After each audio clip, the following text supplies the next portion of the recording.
नैतिक और रोचक कहानियों की श्रृंखला में आपका स्वागत है। लीजिए आज सुनते हैं विशेष रोचक कहानी जो आपके मन को गुदगुदाएगी और एक नई सीख भी आपको दे जाएगी। तो लीजिए सुनते हैं कहानी 3 पैसे में शादी। तो चलिए प्रारंभ करते हैं कहानी। एक सिपाही राजा की फौज में 10 वर्ष काम करने के बाद एक दिन राजा के पास गया और बोला, महाराज, आपके यहाँ मेरी 10 वर्षों की तनख्वाह बाकी है, उसे आप मुझे जल्दी दे दीजिए। मुझे जरूरी काम से घर जाना है।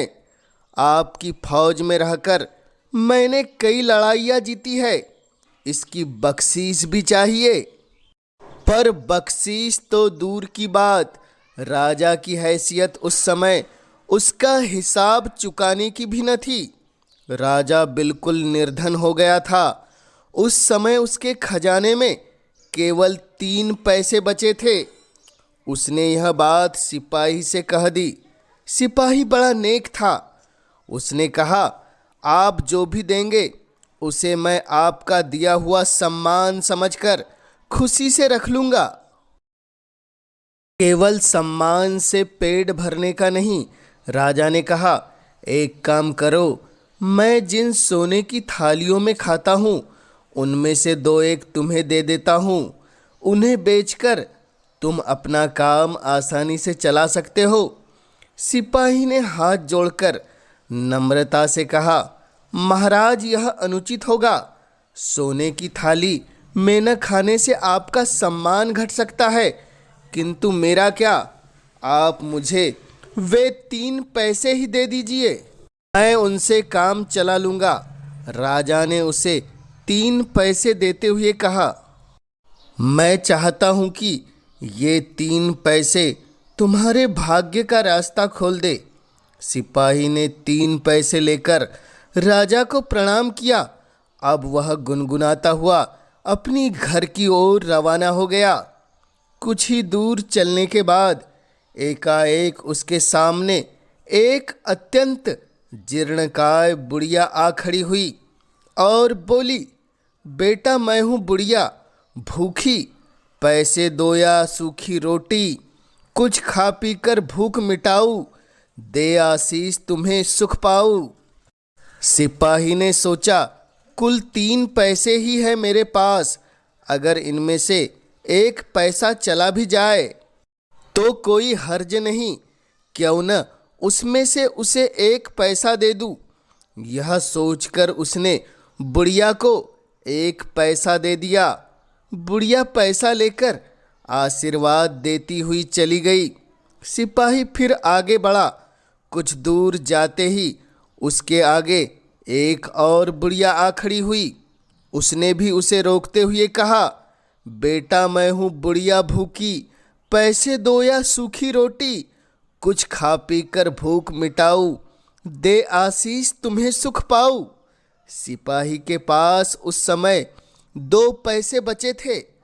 उसने सोचा, 2 पैसे और 1 पैसे में अंतर ही क्या है। यही सोचकर उसने उस बुढ़िया को 1 पैसा दे दिया।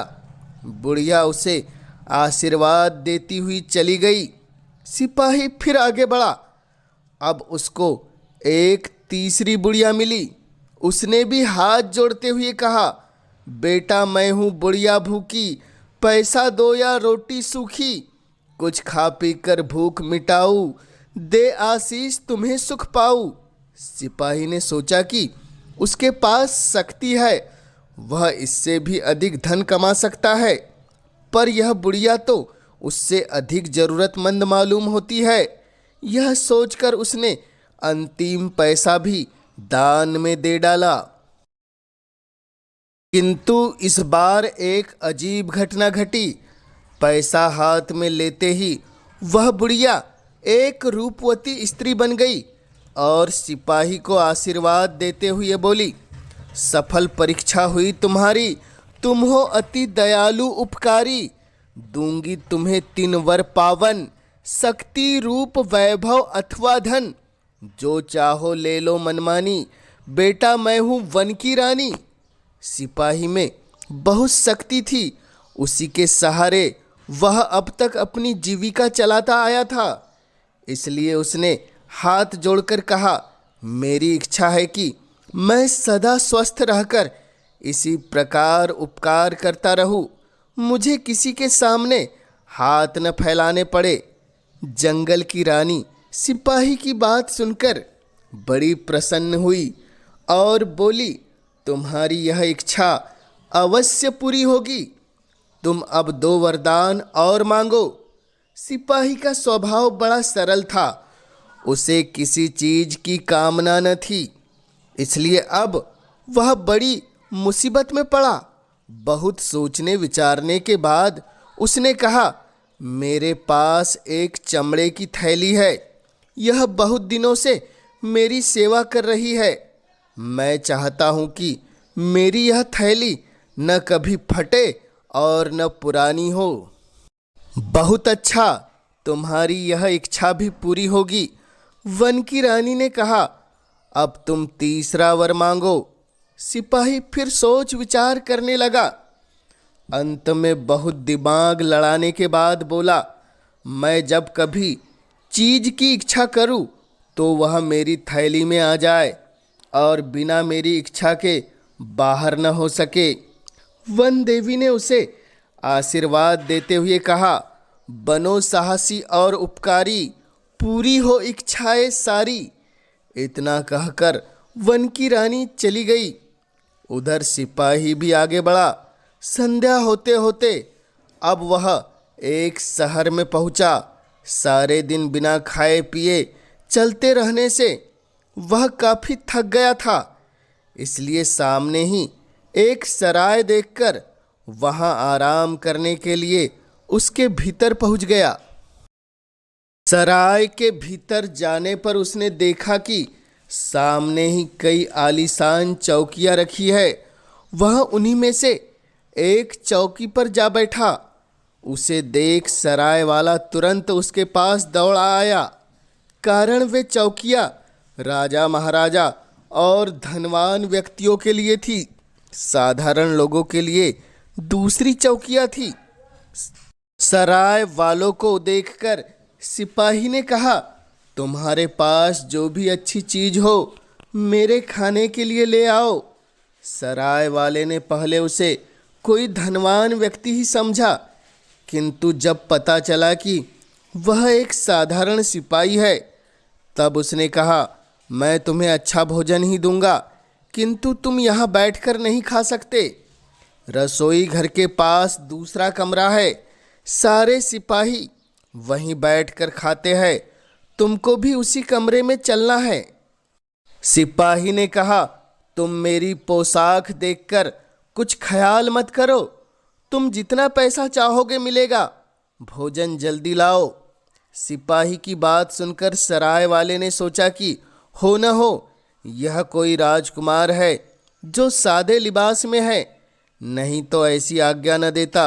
इससे उसने नम्रता से कहा, अच्छा आप आराम करें, मैं आपके खाने का सब इंतजाम तुरंत किए देता हूँ। अब सराय वाला रसोई घर की ओर दौड़ा और सिपाही के लिए खाने की उत्तम से उत्तम सामग्री ले आया। सिपाही खूब आराम से खाने लगा। खाने के बाद दाम देने की बारी आई। सिपाही ने झट इच्छा की कि मेरी थैली मोहरों से भर जाए। सिपाही ने इतना सोचते ही उसकी थैली मोहरों से भर गई। वह उन मोहरों को निकालकर सराय वालों को देता हुआ बोला, मेरी समझ से तुम्हारा काम इससे चल जाएगा। इतनी मोहरें एक साथ देखकर सराय वाले को आश्चर्य का ठिकाना न रहा। उस भोजन के लिए कोई उसे इतनी मोहरें देगा, इसकी वह कल्पना भी नहीं कर सकता था। अब वह सिपाही को सलाम करता हुआ बोला, स्वामी, हमारे यहाँ का खाना आपको पसंद आया? खाना बहुत अच्छा था, सिपाही बोला, किंतु अब मैं बहुत थक गया हूँ। तुम मेरे लिए कहीं सोने का इंतजाम कर दो, मैं रात में आराम से सोना चाहता हूँ। उस समय सराय में एक कमरा छोड़कर और कोई कमरा खाली न था, पर रात में भूतों के डर से कोई उस खाली कमरे में न सोता था। लोगों का ख्याल था कि उस कमरे में कोई भूत है। रात में जो भी उसमें सोता था वह दिन में मरा हुआ पाया जाता। सराय वाले ने अपनी सारी मजबूरी उस सिपाही से कह दी, पर सिपाही सिपाही था, उसे भूतों पर जरा भी विश्वास न था। सराय वाले की मजबूरी सुनकर उसने कहा, मैं उसी भूतों वाले कमरे में रहूंगा, तुम कोई चिंता न करो, मेरा बिस्तर उसी कमरे में लगवा दो, इसके लिए तुम्हें इनाम मिलेगा। सिपाही की बातों से सभी लोग दंग थे। सराय वाले ने कोई चारा न देखकर सिपाही के सोने का बंदोबस्त उसी कमरे में कर दिया। उस कमरे में पहुंचकर सिपाही आराम से चारपाई पर जा लेटा, किंतु वहां लेटने के क्षण भर बाद ही उसे लगा कोई चारपाई को हिला रहा है, पर सिपाही ने उस पर कोई ध्यान न दिया। अचानक से एक अत्यंत कुरूप बौना निकलकर उसके आगे आ खड़ा हुआ। उसकी आंखें बिजली की तरह चमक रही थी और नाखून सुई की तरह नुकीले थे। उसके साथ ही दो और बौने भी आ पहुंचे, किंतु सिपाही उन बौनों को देखकर जरा भी न डरा, उल्टे उनसे विनोद के स्वर में बोला, तुम लोगों के आ जाने से रात अच्छी कटेगी। तीनों बौने अब सिपाही के पास आकर उसे तंग करने लगे। एक उसके कान पकड़कर खींचता तो दूसरा बाल पकड़कर नोचता। अपना यह काम वह बखूबी करते थे। फिर तीसरा नाखून से उसके बदन में चुटकी काटता। सिपाही पहले तो कुछ न बोला, किंतु जब उसका कष्ट बढ़ने लगा तब उसने क्रोध में आकर कहा, तुम सब थैली में आ जाओ, अपनी करनी का फल पाओ। बेगुनाह जो मारा जाता उसका आंसू व्यर्थ न जाता। सिपाही का इतना कहते ही तीनों बौने उस थैली के भीतर बंद हो गए। अब सिपाही ने एक रस्सी से थैली का मुंह अच्छी तरह से बांध दिया और फिर आराम से लेट गया, किंतु थैली के बंद होने के साथ ही उन बौनों ने जोरों से चिल्लाना शुरू कर दिया, पर सिपाही टस से मस न हुआ। अंत में वे थक कर चुप हो गए। अब सिपाही ने उनसे कहा, सुख से ही होंगे तुम सारे, यही सोचता हूँ मैं प्यारे। बेगुनाह को जो दुख देता, घड़ा पाप से वह भर लेता। दंड किए का अपने पाता, स्वयं दुखों से प्राण बतलाओ। मदद छुटने की पा जाओ, यहाँ नित्य क्या तुम सब आते, सोने वाले को डरवाते।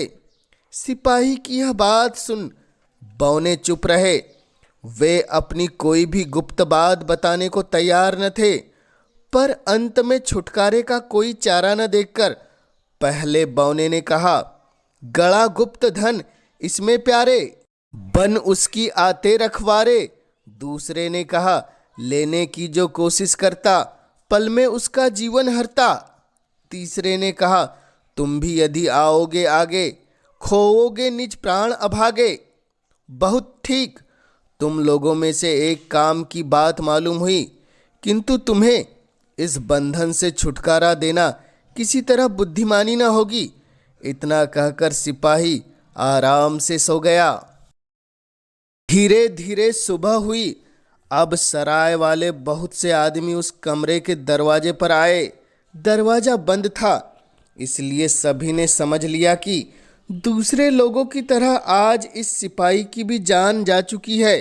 फिर भी कुछ लोग आगे बढ़कर दरवाजे पर धक्का देने लगे। धक्का पड़ता देख सिपाही ने उठकर दरवाजा खोल दिया। सिपाही को जीवित देखकर लोगों को बड़ा आश्चर्य हुआ।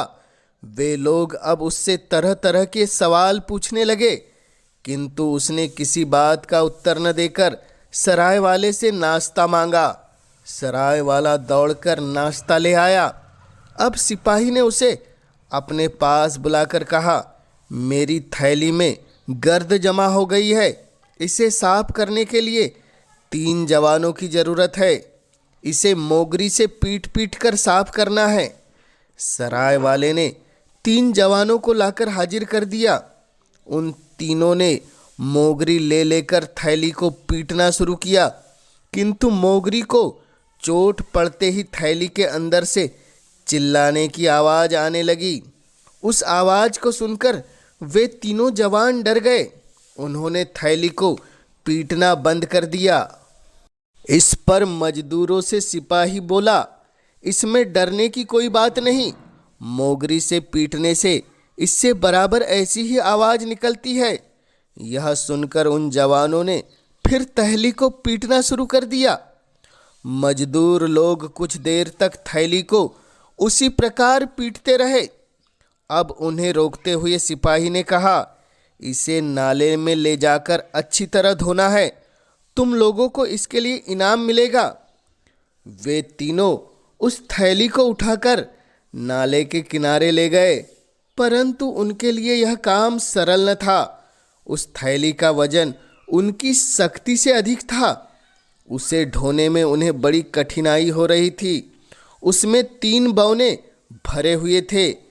किसी तरह नाले के किनारे पहुंचकर उन्होंने उस थैली का मुंह खोल डाला और उसे उलटकर जल में डाल दिया। अब तीनों बौने अथाह जल में बह गए। यह बात किसी को मालूम भी न हो सकी। थैली वापस पाकर सिपाही उसमें से पहले की तरह अनगिनत मोहरे निकालकर उन जवानों को बांटने लगा। उस काम के लिए इतनी अधिक मजदूरी पाकर उन लोगों की खुशी का ठिकाना न था। वे सिपाही की जय जयकार करते हुए चले गए। अब सिपाही ने सराय वालों को बुलाकर कहा, तुम्हें इस कमरे के नीचे अभी गहरी खुदाई करनी है। क्यों? सराय वाले ने आश्चर्य से पूछा।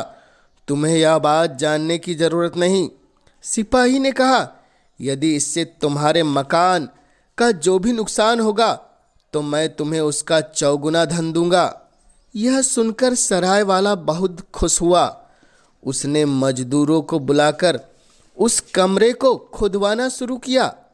थोड़ी ही मिट्टी हटाने के बाद उसमें कुछ दिखाई दिया। पीतल का एक चमचमाता हुआ घड़ा।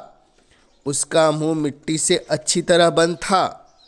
उस घड़े को बाहर निकाला गया, पर उसका मुंह खुलते ही उन लोगों के आश्चर्य की सीमा न थी, कारण वह घड़ा मोहरों से भरा हुआ था। अब उस सिपाही ने सराय वाले से कहा कि वह घड़े को ले जाए, किंतु सराय वाले ने कहा, यह ठीक है कि यह मोहरे मेरे मकान से निकली है, किंतु उसकी खोज की है आपने, इसलिए इसके आधे के हिस्सेदार आप है। मेरे पास बहुत सारा धन है। सिपाही ने उसे समझाते हुए कहा, इन्हें तुम ही अपने पास रखो। किंतु सराय वाला सिपाही को यूं ही छोड़ने वाला नहीं था। अब सिपाही को मजबूर होकर उसका आधा हिस्सा लेना पड़ा, पर वह इस धन को लेकर कहाँ जाए, यह बात उसकी समझ में नहीं आई। इसी समय उसे याद आया अपने देश के दुखी राजा का। उसने सोचा, क्यों न इन मोहरों को राज्य कोष में जमा कर देश की दुखी प्रजा के कल्याण में इसका उपयोग किया जाए। बस वह उन मोहरों को अपने राजा के यहाँ ले गया और उनको राजा की चरणों में रखकर सारी कहानी सुनाई। अब तो राजा की प्रसन्नता का वारा पास न रहा। उसने सिपाही को गले लगाते हुए कहा, तुमने माँ की लाज बचाई, सभी प्रजा की हुई भलाई, काम तुम्हारा अनुपन पावन, धन्य तुम्हारा है यह जीवन। किंतु राजा ने इतने से ही उस सिपाही को न छोड़ा, बल्कि अपनी राजकुमारी से उसका विवाह भी करा दिया। अब आशीर्वाद देते हुए राजा ने कहा, राज्य सौंपता तुमको भाई, करो प्रजा की नित्य भलाई, साहस का जो साथ न छोड़े, नहीं सच्चाई से मुंह मोड़े, धरा बनेगी उसकी चेरी, कभी सीख मत भूलो मेरी। अब सिपाही अपनी सच्चाई, साहस और दया से उस देश का राजा बन गया। तो यह थी कहानी 3 पैसे में शादी आपको यह कहानी कैसी लगी हमें कमेंट्स के माध्यम से ज़रूर बतलाएं। और इस चैनल पर पहली बार आया है तो इस चैनल को ज़रूर कर दे सब्सक्राइब, ताकि आप तक ऐसी रोचक और तथ्यपूर्ण कहानियाँ सबसे पहले पहुँच सके। इस कहानी के माध्यम से हमसे जुड़े रहने के लिए आपका पूरे दिल से धन्यवाद।